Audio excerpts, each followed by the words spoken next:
The Happiness Index was launched in South Africa in April 2019 to monitor the sentiments and contentment of South Africans on a variety of issues.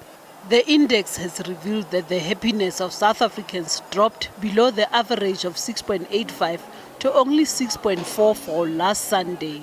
And yesterday, the index hit a new low due to stage 6 load shedding and concerns about the state of the economy.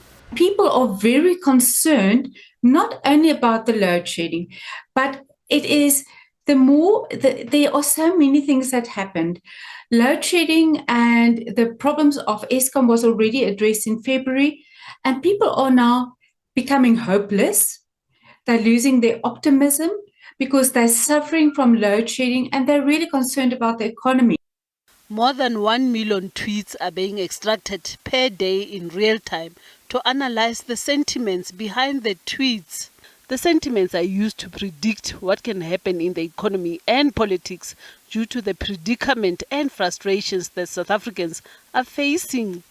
You think about, how do people take decisions? That they use how they feel to take a decision. Even a financial decision, investment, it's based on how people feel at that moment.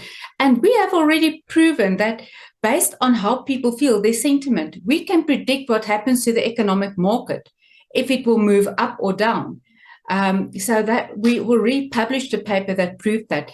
But it's not just in economics that we can predict what's happening.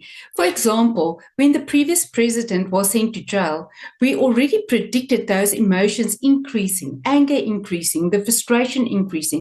The tweets reflect disappointment, anger and fear, as well as further increases in unemployment and poverty.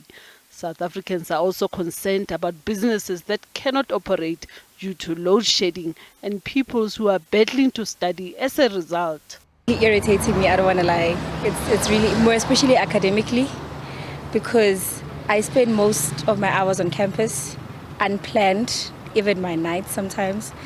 Can't study much.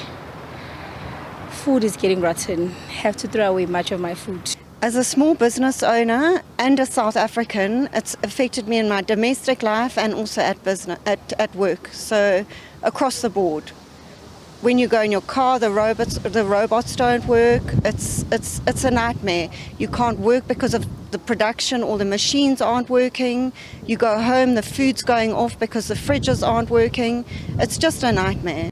For now, there's very little to cheer many South Africans. Naledi Matlapeng, SABC News, Johannesburg.